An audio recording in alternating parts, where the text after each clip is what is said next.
નમસ્કાર ગુજરાત। આજના મુખ્ય સમાચારની અંદર મોદીજીની ખેડૂતોને મોટી ભેટ, સાથે દિવાળીને લઈને એસટી વિભાગનો મહત્વનો નિર્ણય, આધાર કાર્ડને લઈને રાહતના સમાચાર, પાક વીમાને લઈને ફરી મહત્વપૂર્ણ સમાચાર સામે આવ્યા છે। ખેડૂતોને મળશે 3000 રૂપિયાનો હપ્તો, સરકારનું મોટું એલાન, વિદ્યાર્થીઓને મળશે 1 લાખ રૂપિયાની સહાય, મહિલાઓને પણ મળશે પીએમ કિસાન યોજના અંતર્ગત લાભ। ભારે વરસાદથી પીડિત ખેડૂતો માટે સરકારે રાહતની જાહેરાત કરી છે। રાશન કાર્ડ, આધાર કાર્ડ, આયુષ્માન કાર્ડને લઈને મહત્વપૂર્ણ સમાચાર। હવે ડ્રાઇવિંગ લાયસન્સ બનાવવા માટે આરટીઓમાં ટેસ્ટ આપવાની જરૂર નથી, અને આજના સૌથી મોટા ખેડૂત સમાચાર। મિત્રો, દરેક સમાચાર, દરેક માહિતી જણાવું એ પહેલા ગુજરાતના જે પણ મિત્રો ચેનલ પર જો પહેલી વાર આવ્યા હોય તો મિત્રો ખાસ કરીને ચેનલને સબસ્ક્રાઇબ કરી દેજો, અને આજનો આ વિડીયો છે જેને અંત સુધી જોતા રહેજો। મિત્રો, તેના તાજા સમાચાર ઉપર નજર કરીએ તો હજુ આવશે વરસાદનો એક રાઉન્ડ। અંબાલાલ પટેલે કરી છે નવી આગાહી। ગુજરાતના પ્રખ્યાત હવામાન નિષ્ણાત અંબાલાલ પટેલે તાજેતરમાં એક મહત્વપૂર્ણ આગાહી કરી છે, જે રાજ્યના નાગરિકો માટે ચિંતાજનક સાબિત થઈ શકે છે। તેમના મતે 22 સપ્ટેમ્બરથી લઈને 5 ઓક્ટોબર સુધીના ગાળામાં ગુજરાતમાં ફરી એકવાર વરસાદનો દોર શરૂ થઈ શકે છે। આ સમયગાળા નવરાત્રિના પ્રારંભના દિવસ સાથે મેળ ખાય છે। અંબાલાલ પટેલની આ આગાહી સૂચવે છે કે હજુ સુધી રાજ્યમાંથી ચોમાસાની સંપૂર્ણ વિદાય થઈ નથી। હવામાન વિભાગના અહેવાલ મુજબ આ વરસાદી પરિસ્થિતિનું મુખ્ય કારણ બંગાળની ખાડીમાં સર્જાયેલું લો પ્રેશર સિસ્ટમ છે। આ સિસ્ટમ વધુ મજબૂત બનીને પશ્ચિમ બંગાળથી લઈને મિત્રો મધ્ય ભારત તરફ આગળ વધવાની સંભાવના છે।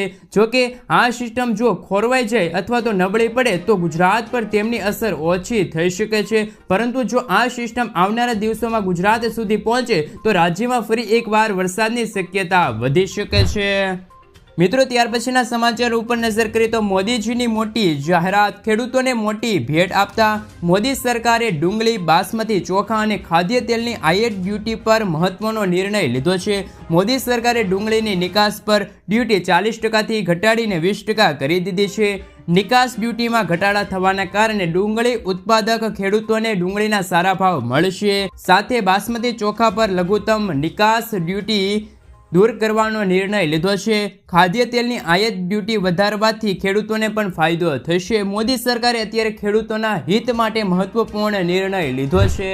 મિત્રો, ત્યાર પછીના સમાચાર ઉપર નજર કરીએ તો પાક વીમાને લઈને ફરી મહત્વના સમાચાર। ખેડૂતોને સશક્ત અને આત્મનિર્ભર બનાવવા માટે વિવિધ યોજનાઓ ચલાવવામાં આવી રહી છે।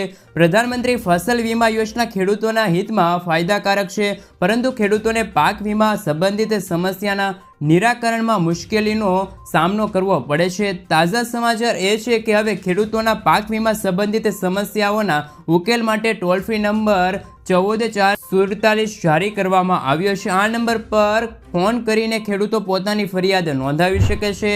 સાથોસાથ મિત્રો, પોર્ટલ દ્વારા ખેડૂતો તેમની ફરિયાદના નિરાકરણ વિશે પણ માહિતી મેળવી શકશે। ટોલ ફ્રી નંબર પર કોલ કર્યા પછી કોલ સેન્ટર ખેડૂતો પાસેથી ફરિયાદ સંબંધિત માહિતી એકત્રિત કરશે અને નિવારણ પ્રક્રિયા પૂર્ણ કરશે। ખેડૂતોને પાક સંબંધિત નુકસાનના કિસ્સામાં પાક વીમા સર્વેક્ષણ અંગે સંપર્ક કરીને જાણ કરવા જણાવાયું છે, જેથી પાક વીમા ટીમ દ્વારા નિરીક્ષણ કર્યા બાદ સર્વેની કામગીરી સમયસર પૂર્ણ કરી શકાશે। ખેડૂતો એઆઈસી વીમા કંપનીઓના ટોલ ફ્રી નંબર 1800570115 પર સંપર્ક કરી શકશે। જો ખેડૂતો 72 કલાકમાં માહિતી આપે તો ટીમ દ્વારા સર્વે કરવામાં આવશે। મિત્રો, ત્યાર પછીના સમાચાર ઉપર નજર કરીએ તો દિવાળીને લઈને એસટી વિભાગનો મહત્વનો નિર્ણય। દિવાળીમાં પરિવાર સાથે લોકો પોતાના વતને જતા હોય છે અને મુસાફરીનો ઘસારો પણ વધારે હોય છે, જેથી ખાનગી ટ્રાવેલ્સવાળા ભાડાઓમાં વધારો કરી દેતા હોય છે। એસટી વિભાગ દ્વારા એક્સ્ટ્રા બસોનું આયોજન કરવામાં આવ્યું છે। સુરત એસટી વિભાગ દ્વારા સૌરાષ્ટ્ર, ઉત્તર ગુજરાત, કચ્છ, દાહોદ સહિત મહારાષ્ટ્ર માદરે વતન જતા મુસાફરો માટે વધારાની કુલ 2200 એક્સ્ટ્રા બસોની જાહેરાત કરવામાં આવી છે। મિત્રો, ત્યાર પછીના સમાચાર ઉપર નજર કરીએ તો રાશન કાર્ડ ધારકો આપે ધ્યાન। સરકારી સૂત્રોનું કહેવું છે કે 1 લાખથી વધુ લાભાર્થીઓ અયોગ્ય છે, જેઓ બંગલા, કાર, મકાન ધરાવતા હોવા છતાં ગરીબ કલ્યાણ યોજનાનો લાભ લઈ રહ્યા છે, જેને જોતા પુરવઠા વિભાગ હવે યુનિટ વેરિફિકેશનની તૈયારી શરૂ કરી દીધી છે, જેમાં કોટેદાર તે તમામ સભ્યોના અંગૂઠાની છાપ લેશે જેમના નામે રાશન લેવામાં આવી રહ્યું છે.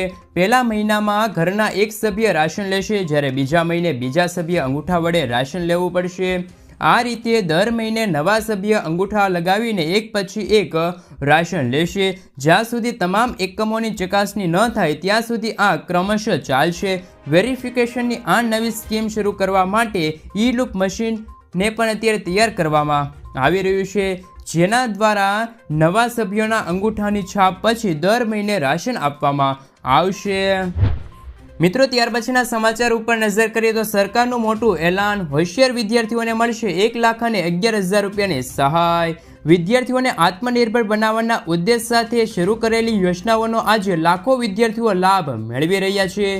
હા, જો તમે પણ હરિયાણાના વિદ્યાર્થીઓ છો તો તમે હોશિયાર વિદ્યાર્થીની સ્કીમ માટે અરજી કરી શકો છો, જે અંતર્ગત હોશિયાર વિદ્યાર્થીઓને 1,11,000 રૂપિયા મળે છે, જેથી કરીને રાજ્યના હોશિયાર વિદ્યાર્થીઓને આર્થિક સંકડામણના કારણે અભ્યાસ છોડી શકશે નહીં. જણાવી દઈએ કે યોજનાનો લાભ સીધો વિદ્યાર્થીઓના ખાતામાં પહોંચશે. આ પાછળ સરકારનો હેતુ વિદ્યાર્થીઓને પૈસા બગાડવાથી બચાવવાનો છે. શિષ્યવૃત્તિ મેળવવા માટે પાત્ર વિદ્યાર્થીઓએ કેટલાક જરૂરી દસ્તાવેજોને સબમિટ કરવા પડશે. શું મિત્રો, જે રીતે હરિયાણા સરકારે વિદ્યાર્થીઓને લઈને અત્યારે નવી યોજના શરૂ કરી છે, તેવી રીતે શું ગુજરાત સરકાર પણ વિદ્યાર્થીઓને લઈને આવી એક અલગ યોજના શરૂ કરવી જોઈએ કે ના કરવી જોઈએ? ખાસ કરીને મિત્રો નીચે કોમેન્ટ બોક્સમાં કોમેન્ટ કરીને જરૂરથી જણાવી આપજો. મિત્રો, ત્યાર પછીના સમાચાર ઉપર નજર કરીએ તો રાહતના સમાચાર. તારીખ લંબાવાઈ. આધાર કાર્ડ અપડેટ કરવાને લઈને સરકારે મોટો નિર્ણય લીધો છે. આ અંતર્ગત ફ્રી આધાર અપડેટ કરવાની તારીખ લંબાવવામાં આવી છે. UIDAIએ ટ્વિટર પર માહિતી આપી છે. મફત આધાર અપડેટની સમયમર્યાદા 14 સપ્ટેમ્બરના રોજ સમાપ્ત થઈ ગઈ હતી, જે હવે 3 મહિના માટે લંબાવવામાં આવી છે. એટલે કે હવે 14 ડિસેમ્બર 2024 સુધી તમે તમારા આધાર કાર્ડને મફતમાં અપડેટ કરાવી શકશો. 10 વર્ષ કે તેથી વધુ ઉંમરના આધાર કાર્ડમાં તમામ વિગતો અપડેટ કરવી પડશે. મિત્રો, ત્યાર પછીના સમાચાર ઉપર નજર કરીએ તો હવે ડ્રાઇવિંગ લાયસન્સ માટે આરટીઓમાં ટેસ્ટ આપવાની જરૂર નથી. દેશભરમાં ડ્રાઇવિંગ લાયસન્સ બનાવવું ખૂબ મુશ્કેલ હોય છે. લોકોનું માનવું છે કે લાંચ આપ્યા વગર કે એજન્ટો વગર બની શકશે નહીં, પરંતુ તેવું કશું નથી. હવે સરકારે ડીએલ બનાવવાની પ્રક્રિયા ખૂબ સરળ કરી છે, તો લોકો ડ્રાઇવિંગ લાયસન્સ બનાવવા માટે આરટીઓમાં ટેસ્ટ પણ આપવાની હોય છે. પરંતુ હવે સરકારે એક નવો નિયમ લાગુ કર્યો છે, જેનાથી આરટીઓમાં ટેસ્ટ આપ્યા વગર ડ્રાઇવિંગ લાયસન્સ બની જશે. સાથે મિત્રો, આપણે વધુ માહિતી મેળવીએ તો કઈ જગ્યાએ તમે કરી શકશો અરજી. ડ્રાઇવિંગ લાયસન્સ માટે અરજી કરવી પણ ખૂબ જ સરળ છે. ડીએલ અરજી કરવા માટે તમારે તેમની ઓફિશિયલી વેબસાઇટ parivahan.government.in ની વેબસાઇટ પર જવું પડશે. સાથે તમે આરટીઓમાં જઈને પણ લાયસન્સ માટે અરજી કરી શકો છો. તો અલગ અલગ ડીએલ માટે આરટીઓમાં અલગ અલગ ફી લાગે છે. તમારી જાણકારી માટે જણાવી દઈએ કે લર્નિંગ લાયસન્સ માટે 150 રૂપિયા ફી લાગે છે, તો ડ્રાઇવિંગ લાયસન્સ જારી કરવા માટે 200 રૂપિયા ભરવા પડે છે. મિત્રો, ત્યાર પછીના સમાચાર ઉપર નજર કરીએ તો ખેડૂતોને મળશે દર મહિને 3,000 રૂપિયાની સહાય. સરકારે પ્રધાનમંત્રી શ્રમયોગી માનધન યોજનાની શરૂઆત કરી છે, જેના હેઠળ દર મહિને 3,000 રૂપિયા પેન્શનનો લાભ આપવામાં આવે છે, જેમાં જોડાઈને તમે પણ લાભ મેળવી શકો છો. સરકાર દ્વારા શરૂ કરવામાં આવેલી આ યોજના PM શ્રમયોગી માનધન યોજના છે. આ યોજના શરૂ કરવાનો હેતુ નબળા વર્ગને આર્થિક રીતે મજબૂત બનાવવાનો છે. એટલું જ નહીં, સરકાર આ યોજના હેઠળ અરજદારના ખાતામાં વાર્ષિક 36,000 રૂપિયા ટ્રાન્સફર કરે છે. આ યોજના દ્વારા કામધરોને 60 વર્ષની ઉંમર પછી દર મહિને 3,000 રૂપિયા પેન્શનની સુવિધા મળે છે. સાથે મિત્રો, આપણે વધુ માહિતી મેળવીએ તો આ યોજનાનો લાભ લેવા માટે તમારે દર મહિને થોડીક રકમનું રોકાણ કરવું પડશે. આ રકમ 55 થી લઈને 200 રૂપિયા સુધીનું હોય છે. આ પછી તમને દર મહિને 3,000 રૂપિયા પેન્શનની સુવિધા મળશે. એટલે કે આખા વર્ષ દરમિયાન ટોટલ 36,000 રૂપિયાની સહાય આપવામાં આવે છે, જેથી જે ખેડૂતો આ યોજના અંતર્ગત લાભ લેવા માંગતા હોય તે આ ખેડૂત પોર્ટલ પર જઈને અરજી કરી શકશે. મિત્રો, ત્યાર પછીના સમાચાર ઉપર નજર કરીએ તો ગુજરાતના ખેડૂતોના દેવા માફી અંગે સૌથી મોટા સમાચાર સામે આવ્યા છે. ગુજરાતના લાખો ખેડૂતો દેવામાં ડૂબેલા છે. ખેડૂતોએ 1 લાખ કરોડથી પણ વધારે રૂપિયાની લોન લીધેલી છે. ગુજરાતમાં 47.51 લાખ ખેડૂતોએ લોન લીધેલી છે. દેશના ખેડૂતોની વાત કરીએ તો મિત્રો, દેશના 16 કરોડ ખેડૂતોએ 21 લાખ કરોડ રૂપિયાનું દેવું છે. દેશમાં સૌથી વધારે દેવું રાજસ્થાનના ખેડૂતોના માથે છે. રાજસ્થાનમાં 99.47 લાખ ખેડૂતોએ 1.47 લાખ કરોડથી પણ વધારે રૂપિયાની લોન લીધેલી છે. ખેડૂતોને લોન આપવાનીમાં ખાનગી અને જાહેર ક્ષેત્રની બેંકો સૌથી આગળ આવે છે. આખા ગુજરાતમાં ખેડૂતોનું દેવું 90,000 કરોડ રૂપિયાથી પણ વધારે છે. આમાં 34,000 ખેડૂતોનો સમાવેશ થાય છે, જ્યારે સરકારે 20 થી 25 ઉદ્યોગપતિના જે 8 લાખ કરોડ રૂપિયાના દેવા ભાજપ સરકારે માફ કર્યા છે, તો ખેડૂતોના કેમ નહીં? ખેડૂત દેવું માફ થવું જોઈએ. ઘણી વખત ખેડૂતો દ્વારા અને કિસાન સંઘ સમિતિ દ્વારા દેવા માફીની માંગણી કરવામાં આવે છે. જ્યારે હવે જો મિત્રો વાત રહી તો આ વર્ષે પણ રાજ્યમાં ભાજપની સરકાર બની છે, તો મોદી સરકાર પણ ખેડૂતોનો સાથ આપે, ખેડૂતોના દેવા માફ કરશે કે નહીં, હવે એ જોવાનું બાકી છે. શું મિત્રો તમારા મતે ગુજરાતના ખેડૂતોના દેવા માફ થવા જોઈએ કે ના થવા જોઈએ? ખાસ કરીને મિત્રો નીચે કોમેન્ટ બોક્સમાં કોમેન્ટ કરીને જરૂરથી જણાવી આપજો. મિત્રો ત્યાર પછીના સમાચાર ઉપર નજર કરીએ તો ભારે વરસાદથી પીડિત ખેડૂતો માટે સરકારે સહાયની જાહેરાત કરશે કે શું? ગુજરાતમાં ભારે વરસાદના કારણે ખેડૂતોને ભારે નુકસાનનો સામનો કરવો પડ્યો છે. ખેતરો ધોવાઈ જતા ખેડૂતોના હાથમાં આવેલા કોળિયા છીનવાઈ જતા હોય તેવી પરિસ્થિતિ અત્યારે સર્જાયેલી છે. ભારે નુકસાન થવાના કારણે ખેડૂતો સરકાર પાસેથી સતત સહાયની માંગ કરી રહી છે. બીજી તરફ મિત્રો કૃષિ મંત્રી રાઘવજી પટેલનું નિવેદન પણ સામે આવ્યું છે. રાઘવજી પટેલે મીડિયા સાથે વાત કરતા કહ્યું છે કે વરસાદને લઈને અધિકારીઓ સાથે બેઠક મળી હતી, જેમાં મિત્રો મુખ્યમંત્રીએ પણ અત્યારે પાક નુકસાન અંગે માહિતી આપી છે. નીચાણવાળા વિસ્તારોમાંથી લોકોનું પણ રેસ્ક્યુ કરાવવામાં આવ્યું હતું. જ્યારે વરસાદ નોંધાયો હતો ત્યારે ખેતીમાં થયેલા નુકસાનના સર્વે કરવામાં આવશે. ખરાબ રસ્તાઓને તાત્કાલિક રિપેર કરવા માટે પણ સૂચના આપી દેવામાં આવી છે. જણાવી દઈએ કે સૌરાષ્ટ્ર અને કચ્છમાં ભારે વરસાદના કારણે ખેડૂતોને ભારે નુકસાન થયું હતું. મગફળી અને કપાસ જેવા પાકો ધોવાઈ ગયા છે. આ સિવાય ઘણા વિસ્તારોમાં ખેતરોમાં પણ પાણી ભરાઈ જવાના કારણે ઊભા પાકો સુકાઈ ગયા છે. આ જ કારણે ખેડૂતો સહાયની માંગ કરી રહ્યા છે. મિત્રો ત્યાર પછીના સમાચાર ઉપર નજર કરીએ તો આયુષ્માન કાર્ડને લઈને મોટી ખુશખબર. આયુષ્માન ભારત હેઠળ વીમા કવચને બમણું કરીને 10 લાખ રૂપિયા કરવા અને મહિલાઓ માટે 15 લાખ રૂપિયા કરવાની તૈયારીઓ ચાલી રહી છે.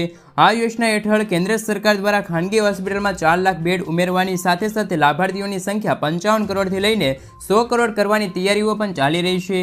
એનડીએ સરકાર દ્વારા ત્રીજા કાર્યકાળમાં આ યોજનામાં કેન્દ્રીય આરોગ્ય મંત્રાલયની મુખ્ય પ્રાથમિકતાઓની એક તરીકે રજૂઆત કરવામાં આવી છે. મિત્રો ત્યાર પછીના સમાચાર ઉપર નજર કરી લે તો શું હવે મહિલાઓને પણ મળશે પીએમ કિસાન યોજના અંતર્ગત લાભ? કેન્દ્ર સરકાર દ્વારા ખેડૂતોના હિતમાં અનેક યોજનાઓ ચલાવવામાં આવી રહી છે.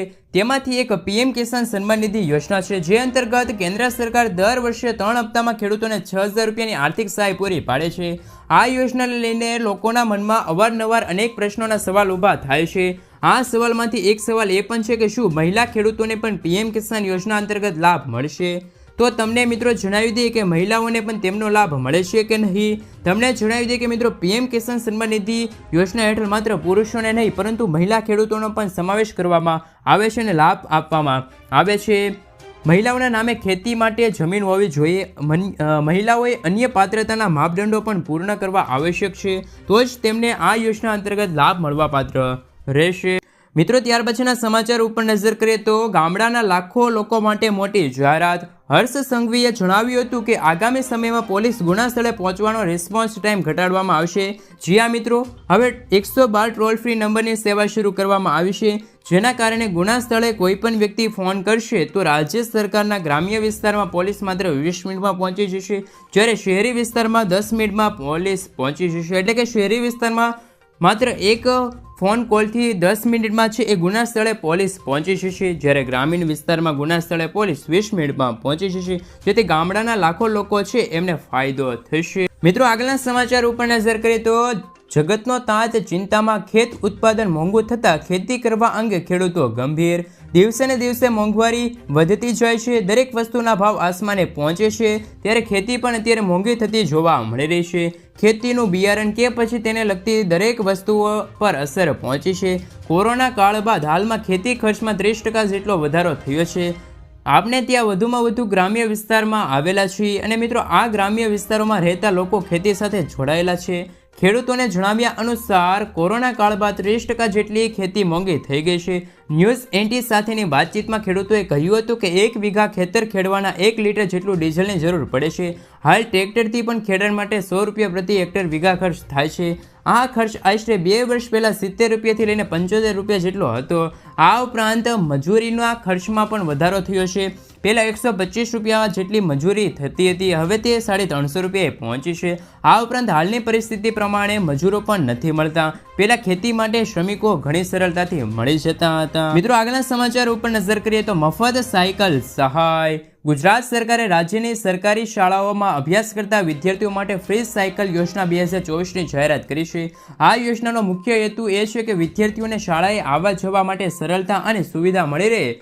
જ્યારે મિત્રો આ યોજનાનો લાભ ગુજરાતની જે સરકારી શાળામાં અભ્યાસ કરતા ધોરણ 9 થી 12ના વિદ્યાર્થીઓ છે એમને જ મળશે. આ યોજના અંતર્ગત વિદ્યાર્થીઓને સારી ગુણવત્તાવાળી અને મજબૂત અને ટકાઉ સાયકલ આપવામાં આવશે. મિત્રો, આગળના સમાચાર ઉપર નજર કરીએ તો ગાયના ઉછેર માટે સબસિડી પણ ઉપલબ્ધ છે. ભારત એક કૃષિ પ્રધાન દેશ છે. ભારતની 50%થી વધુ વસ્તી હજુ પણ ખેતી પર અને પશુપાલન પર જીવે છે. એવામાં સરકાર ખેડૂતો ભાઈઓ માટે વિવિધ યોજનાઓ લાવતી હોય છે. આવી સ્થિતિમાં જો ખેડૂતો ખેતી સાથે પશુપાલન પણ કરે છે તો સરકાર તેમના માટે એક સારા સમાચાર લઈ આવી છે. તમને જણાવી દઈએ કે સરકાર ગાયના ઉછેર માટે સબસિડી પણ આપવા જઈ રહી છે. ખેડૂતોની આવક વધારવા માટે સરકારે આ પગલું ભર્યું છે.